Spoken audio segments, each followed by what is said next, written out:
जय हिंद दोस्तों, मैं समीर यदुवंशी एक और वीडियो के साथ हाजिर हूँ। लेकिन ये वीडियो इस बार रिएक्शन तो है, लेकिन किसी पाकिस्तानी चैनल के ऊपर नहीं, किसी पाकिस्तानी पब्लिक के ऊपर नहीं, एक ऐसे बंदे के ऊपर जो यूएस में जॉब करता था। दोनों हस्बैंड वाइफ जॉब करते थे, लेकिन वो इंडिया आए क्योंकि उन्हें कुछ अलग करना था। शायद कुछ लोग जानते भी होंगे, नाम उनका रॉबिन सिंह है। उनका यूट्यूब चैनल है पीपल फार्म के नाम से, उनका पर्सनल चैनल भी है रॉबिन सिंह के नाम से।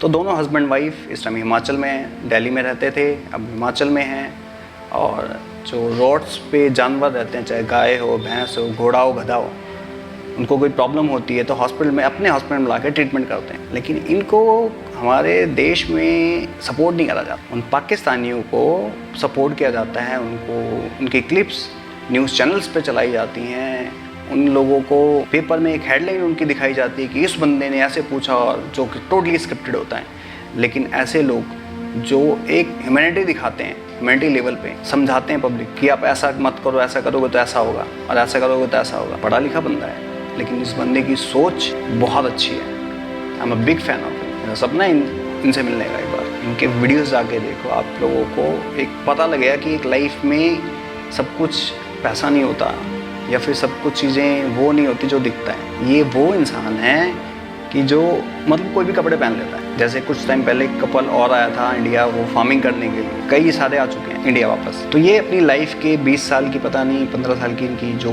मैरिड लाइफ है उसके बारे में बता रहे हैं। तो उस पर मेरा ये रिएक्शन है। पहले चलो 4-5 मिनट की वीडियो है, वो देख लेते हैं, फिर करते हैं बात। हमारी शादी को 20 साल पूरे हो जाएंगे, तो जो मैंने सीखा वो सब कुछ तो आपके साथ नहीं शेयर कर सकता। भाई 20 से 21वें साल में भी जाना है, और जो कुछ चीज़ें मैंने सही करी और जो काफ़ी चीज़ें मैं सही कर सकता था वो मैं आपके साथ शेयर करूंगा। और शिवानी ने तो खैर आज तक जो भी किया वो सभी कुछ सही ही किया है। जो मेरी सबसे बड़ी अक्लमंदी थी वो ये कि बच्चों को लेकर जो मैंने अपनी प्रेफरेंसेस थी वो पहले ही डिस्कस कर ली कि भाई मुझे बच्चे नहीं चाहिए, मैं 22 का हूँ और मुझे अपनी आज़ादी पसंद है। हाँ, कल को अगर बड़ा होने के बाद परिवार बड़ा करने की इच्छा हुई तो हम किसी बच्चे को अडॉप्ट करके उसकी जिम्मेदारी उठाएंगे, बजाय कि एक नई जान को दुनिया में लाएं। मुझे तो पता ही नहीं था कि ज़िंदगी जीने का ये भी एक तरीका है। मेरे हिसाब से तो ज़िंदगी सिर्फ एक डिफ़ॉल्ट पैटर्न पे ही जी जाती है, पहले शादी और फिर बच्चे। तो रॉबिन ने जब मुझे ये आइडिया प्रपोज किया तो मैंने कहा व्हाई नॉट। जो दूसरी चीज़ मैंने पहले ही क्लियर कर दी थी वो ये कि भाई ना तो मेरे पास ज़्यादा पैसे हैं और ना ज़्यादा पैसा कमाने की कोई इच्छा है। बस इतना पैसा चाहिए कि भाई रेस्टोरेंट में जाएं तो मेन्यू में प्राइस देख के ना खाना ऑर्डर करना पड़े। मेरे पैसे की नीड सिर्फ इतनी थी कि मेरी जो बेसिक नीड्स है वो फुलफ़िल हो जाएं, जो कि हो रही थी क्योंकि मैं फाइनेंशियली इंडिपेंडेंट थी। मेरी प्रायोरिटी पे उस समय ये था कि जिस इंसान से मैं प्यार करती हूँ उसके साथ मैं ज़्यादा से ज़्यादा समय व्यतीत कर पाऊँ। अब यहाँ पे मैं चूक गया क्योंकि डेटिंग के दौरान हमें इतना कम समय मिलता था कि लगता था भाई जितना समय मिले उतना ही कम होगा। पर जब शादी के बाद इकट्ठे समय व्यतीत करने को मिला तो समझ में आया कि भाई जितना समय में मेरा काम बन जाता है शिवानी के लिए वो काफ़ी नहीं है। और ये इम्बैलेंस पिछले 20 साल में ज़्यादा बदला नहीं, पर और बहुत सी चीज़ें बदल गई। भाई जाहिर सी बात है कि अगर 32 साल वाला रॉबिन भी वैसा ही रहता जैसा 22 साल वाला था तो ग्रोथ कहाँ गई। पर समस्या ये थी कि भाई शिवानी ने तो साथ रहने की कमिटमेंट करी थी 22 साल वाले शहरी रॉबिन को, और 32 साल वाला रॉबिन कहता था भाई मुझे तो गांव रहना है, मुझे तो अपनी सब्जी खुद उगानी है और मेरे जीवन का मुद्दा है अच्छा काम। जब हमारी शादी हुई तो हम सिर्फ 22 साल के थे, और उस समय मुझे ये नहीं पता था कि लाइफ में बहुत बड़े बड़े चेंजेस भी होते हैं। रॉबिन के साथ एक दशक बिताने के बाद मैंने तरह तरह के बदलाव अपनी ज़िंदगी में होते हुए देखे। मैंने एक इंसान को बदलते हुए देखा, रिलेशनशिप को बदलते हुए देखा और सिचुएशन को बदलते हुए देखा, जो काफ़ी पेनफुल था। पर क्योंकि मैं इनके साथ रहना चाहती थी इसलिए इनके साथ चलती रही।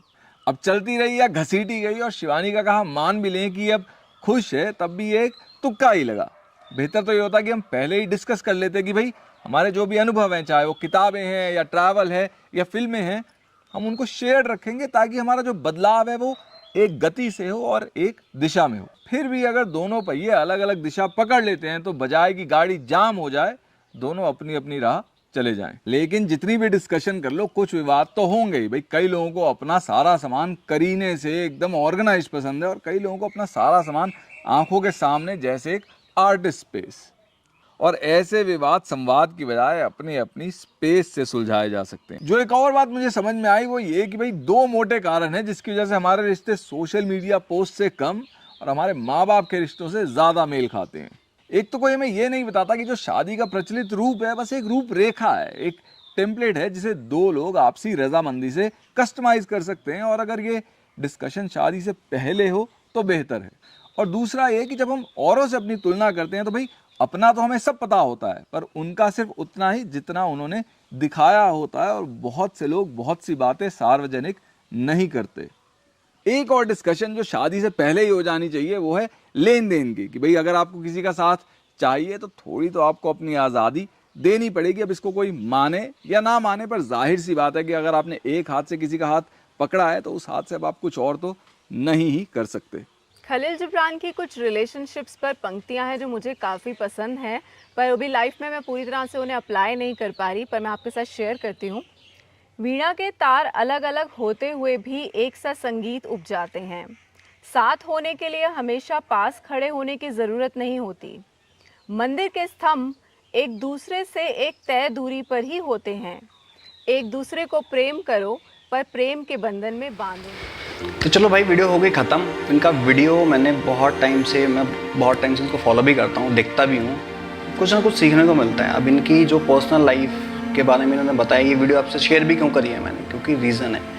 सबसे बड़ा रीज़न ये था कि इन लोगों ने डिसाइड ये करा था कि हम किसी को दुनिया में लाने से अच्छा किसी को अडॉप्ट कर लेंगे, किसी को एक ज़िंदगी देंगे। अच्छे खासे पढ़े लिखे हैं। जो लोग कहते हैं कि हमारे पास जॉब नहीं है, हमारे पास ये नहीं है, हमने पढ़ लिखा है। यूएस में जॉब करता था अगला बंदा, इंडिया में आके फार्मिंग कर रहा है और लोगों को सिखा रहा है चीज़ें। लेकिन यहाँ बैठ के लोग कहते हैं कि हमारे पास जॉब नहीं है, हम कुछ नहीं कर सकते। करने वालों के लिए सब कुछ है, नहीं करने वालों के लिए कुछ भी नहीं है। तो इस इंसान से कुछ पॉजिटिव चीज़ें सीख लो, और कुछ चीज़ें मैं तो कहूँगा ऐसे बंदे को प्रमोट करो, क्योंकि ये वो इंसान है कि जो रेस्क्यू करता है, आपको 4 चीज़ें अच्छी बताएगा। आप अगले इंसान से क्वेश्चन पूछोगे तो स्पेशली आपके लिए वीडियो बनाएगा, आपको रिप्लाई भी करेगा। ये इंसान, ये वो इंसान है। आप लोगों ने स्वदेश देखी है, मूवी देखी होगी शाहरुख खान की। ये वो बंदा है, और डाउन टू अर्थ।